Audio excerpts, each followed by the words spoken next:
Talofa lin malo se fo maruia. So I fo manuia fono malo le langi ma nei tae ao. Ia whatalo whatu fo le malo le tato atunu o long whain whalonglongo mai. Le nei tae ao matango whiawi. Ia le li ia. Oni. A tonu o nā wa umana saunoa ia fono. Ia o te iloa fo ia o le matua ai te leo le iloa ma le watau sila fia le tato wha moe moe. Ia o le Return and Bay a le Samoa Tokelau Association of Recyclers. Ia va alua ma le Coca-Cola Euro Pacific ia. Okay. Ia o le tato events lona 5 lea na saunoa ai ia le sunga ia fono. Ele a whaatino lea ele aso lua 5 o le vai aso fou i le Malaya le SMI ia te SMI compound i oi vai tili. Ia leo o te ilo te ofo ma le malo le ilo o mana wha malamalama atu le sunga ia fono. Ai o le whaawhainga o fie a e al watu na o le pasi au whamacho ta tawona e vai atu loa i se tenta lea a le Coca-Cola. O le makua i makila tenta lang mumua Coca-Cola ngala iai. You won't miss it. Ia o inala lela Lela a whai ei le tato whamoemoe lea. O le swinga lea, lea whai ei peo se swinga fou lea, lea wa tamato sam whai mal Coca-Cola ea whono i le masina nei. O lo tau mawhai e pilot le whaalua o na whaatino i le masina. Masina, male. O na ua iai le mato manatsu. Peo ti tilo fo i event se whawa o man mai atu. Ia, sa whaatino umai lumal whalon malo. Ia o le tele o nei tangata e sumai. Ia o tangata e lata mai nei a pia maa. Ia ai mato tele man na o foi la e tula fua ia le itu lea. Itu sifo. Sifo. Ona o le tatu e loa a ta ulova i tele o le matua it's a populated area. Toe o le industrial area fo ia tele le ia tau tele le plastic ma le can tele la pise mawai o mela le wala ona na mato manatu e faila le alternate events le ia one in front of the government building ia malesi loa lai fai oi vai tele ai tau ma fai lai fai fa alua events i masina e tasi le la wa ia le swing a foula le ia ele so lua 5 ia o event ona lua ile event o nei masina le so fale na mas fati noi le event lu mal falo malo na mato koletia ile valu lua fe se la fa 5 mo lo sila fia fono ile fa o mato collection ia fai return and pay na fai wala tele tolu se la wafe plastic ma apa inu plastic ma apa inu mato koletia ia sa auta ua foi te mina o tala noa i le sunga ya cash ia i le magic ia ole ta ua ia le wafa events ai lata le tolu se la wafe items o mo me la pisi ia sa tatauna alu le sami alu yo tafa ingata alu le vai tafe tafa le ala le wa mafaina ave ese mai le ia items ia le wa mai toi repurpose ma avatu toi faonga isona toi faonga me nei ia ala na mo wale tu pela vai nga ia no mai o mai sonu ia le ngatel na vatu lin se vai le na no ano manu e pai solo e matanga ele si o manga tulo ia le na mau e sa o mari le usa no le wa mau ele se leni ai misile na u toi fa mana to ni taiao au tala vo fa la putonga o nga susa o lava e ia tato le wa matano tilo mamau le krisimasi le toi mamau ia mo pena esa ua foi la le ia groups ia mo te vatu foi nei le taimi vatu es faftai fa pitoa i mato pa anga wai i mato events wa uma ia mato pa anga groups youth groups wa ele o misi le o mai tai peila le Methodist Youth Group Methodist Vailele ia o kale manga ia veva ai ngalo ko wa tai le tu fata si le plastic ia ai a foi le ngoa ai ma wai le tupe fai ia mol e fa fanga le tu tupe ia pe fo na ta ua foi le sunga ia ole mato va lua le mal Coca-Cola le foi tai au te fo nei tai mi ava no te fata lo fata le fiunga ia mul pola ia ai mai se le staff al Coca-Cola nei tai au pe fa pe fa lungo mai fa tai fo i mole a faina mai o tatou giveaways le ni tai au. Ia o te fia acknowledge fo ile SMI, ona o le avaenga le wa whaavanoa mai le latou field le whaatinua ile le whaamoemoe le aso whaaftaitele lava SMI company, whamanuia le atua. Ia, ai o le nei tai au ona e tolu ka fesili le tatea nga ia tu iai. O te mana ola e ta watu ia nei details ia toi ia mo le sila fia ele tata watu no po o e fo i o le nga i mai o lo whalongolongo mai fo i ma wa mat o le mea ta ua ele tata return and pay ia e su mai malau mau plastic po au cans tingi apa e mama ia ia wai e whanua noa lawa ta watu e ele mato events le on the 4th o le mako e kele a ia si vaenga le mau ke ele misi fo ia mako events yang fai nga waku le sofa o ke topa mako events le kwa uma ku ia kele men ko fa fo ia nga ko fa fo i uma o ngona mafua anga e fai ole mix up ele segregate fu e fa kasi le fangu plastic fu e fa kasi male kani ko ngol fang melanga le ko fa mala ma tu le ni sai o fa amole mole e ka kau lava onga segregate pe tu ese ave ese lau atu tu ia tonu lau plastic ave ese le atu tu ai tonu lau fangu le plastic ia ba o le tingi apa inu ia fa mole ia mautinoa e mama ia ole se to fa mala atu foi le time ole tato time le lunga tato flyer it's from 9 to 2 p.m. Ai e ele ka ko cut off time e afaloles fun malua ele stonai ua matou whangata lo tangata na ona e tatauna i se taimi fo i lea e tu mai i matou e wha mai e matou count ona o le mea lana a e vai atu loa a fasu lua anga ki kaua anga i mai ia ok loa e ma e sili ai le lo no fo atu e wha putu lau ken ia wai le umai tatou wha moe mo le si foi wha moe e so o mai ia ai o le matou o le wha tinonga ngal matou pokalame e a whalores fun malua ile so ana ile ala so lua lima ia ile mfaina matou to take in ingi kaka so whoever is there by 12:30 ia o te pauna tangata lila matou tamo fai e count uma ia ole le tono na tau fa pe ana fa ba le lua ia o tangata na le tau fa mai ia ta tu le lua wa uma ai le fa pe ta tu le lua ai fa to ia fio le fa pe ka ku le lua e kwa e su aku na te loa e ino na mafuanga o le mafuanga le anga o lewa umana tutongi o lewa umana tu utala mai na to e ana ia fanua ia tau te whaonga ina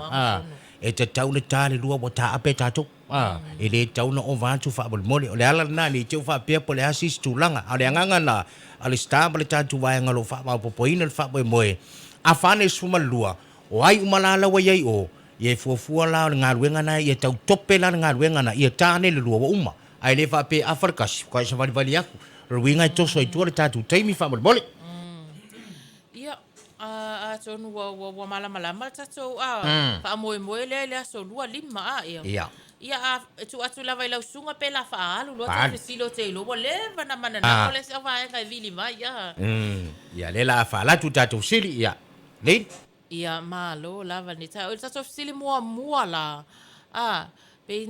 pe fo sa ta ua e mawhai ona tau mai pe fia le au whainga o toto plastic and cans.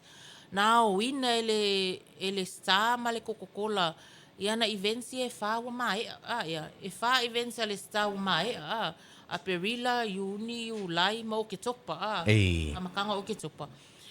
Ia lea na ta watu le numero o item sumai na o ina total ako ia e mwhai ona ta o mai lelei ia o le ua tala tu le tatu leina tolu iwa a mai lau tali Talofa le tatu wala wenunga leina Talofa van ia kula i ele kolu se lau wafe o amoa tolu se lau wafe lin tolu se lau wafe ia ok ia ole ia na valu mela taua fitu ono tasi, fa fitu o valu, o fa fitai, mai i vaitele vaitele, ia le lei, fa fitai, ia. Ole number sawa. Yeah, 300k or close to 300k. Okay, ia. Ia tatu silo na lua. Tato sili rolen lua, ole le taimi cut off fai. Ia le, o tato pokalame le RNP, por return and pay. Ole le taimi te tawaina tu yo, ma ole taimi, ole cut off time foi na ai watu wapasi ia ele to italia ina lo. Le fai tau ngolo plastic po lau can. Ia, te lo e manino, talofa. Talofa fionga. Ia. O te ilo ole afas pulu lua kat outside. Afas lua, le lei, numela? Si tono tasi. Si tu fato lual. Ole suafa? Tala. Tala, fela fioanga? Vaitele. Vaitele le lei vavtai, maduia tele le tai o sa o tali, vavtai. Tatu sili lon tolu, Lin? Ia tato silo na tolu la, ia. Pe mawhai o na tau mai. Po le ale aso na whai ele mato return and pay lo na wha. O le return and pay ngā le watau matu. Ma tau mai pe fia la se toro namba nga collect. Ia le lei, talofa. Malo sai fofono. Alo. Ole aso muli ale nga fai e ole aso fa o ke topa. Ia. Ai valus fulua fe iwa se lau fa no ia le kako todo plastic ma. Ko le sa o lau makere ia, o le numela? Ole fitu tasi lua tasi fitu valu. Fitu tasi lua tasi fitu valu. Sa o leila fionga. O le suafa fa bole bole? O wati. Wati mai fea? I toa mua. Toa mua. Ia le lei fa tai, maduia le tai au? I pena foi toa fionga. Ia, soifua ia. Ai sole, ia, vai le tā ua e te whaafonga mai ama. Mai maua mai wai poe maua mai. Ia le sauduanga le tufini a line pena tong whai awinantu.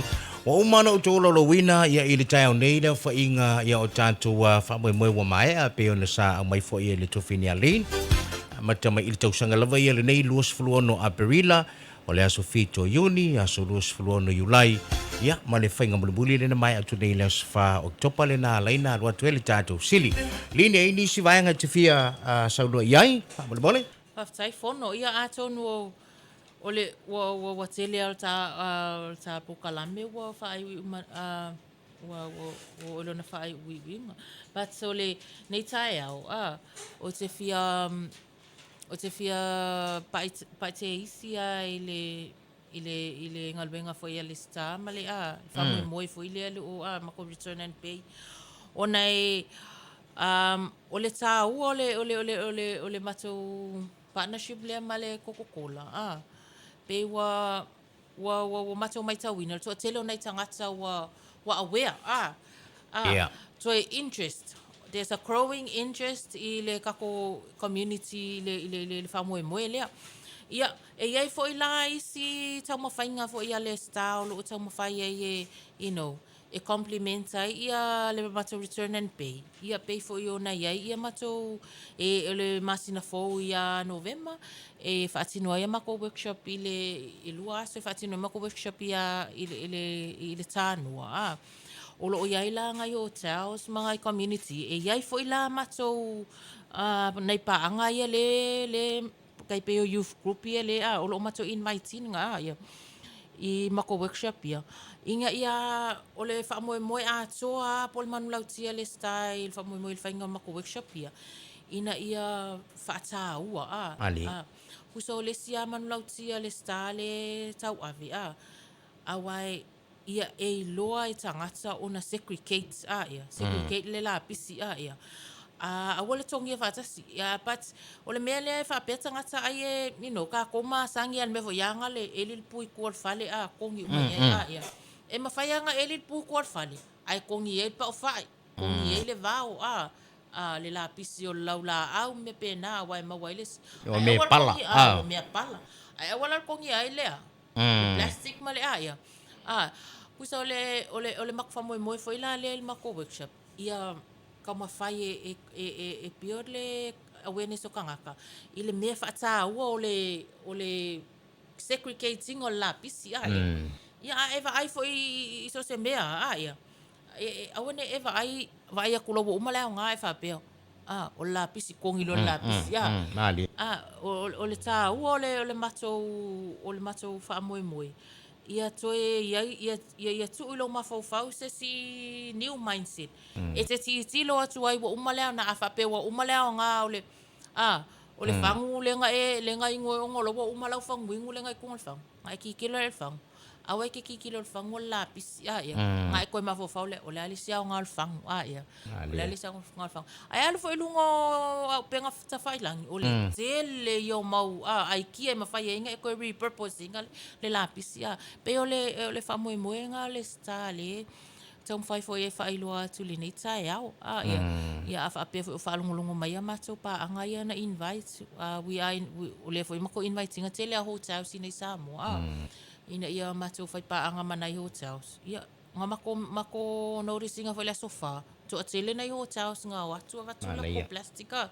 Which is o lai mo kei loai. O le ai e crow wale ala interest o kangaka i le tūlanga lea o le wha la pisi ma toi au mai tonu e toi wha o ngā ma recycle O le mana ian mea watu le sauranga o to fine. Le wai loa i le atunu. Lei e ile me ave ia tātou mea ia. Wailanga leu whatu langa mea tai lua le masina. Nai ro le mea foi le eise por kalame whapea. O le ala voila ngā e alo e a whaasolo a koa le se le popole wala ilo e le mau se tupe. Pita iane. Whaafutai le tātou waianga le sā. E maiso le lātou wha moe moe. Le wa tātou loai le.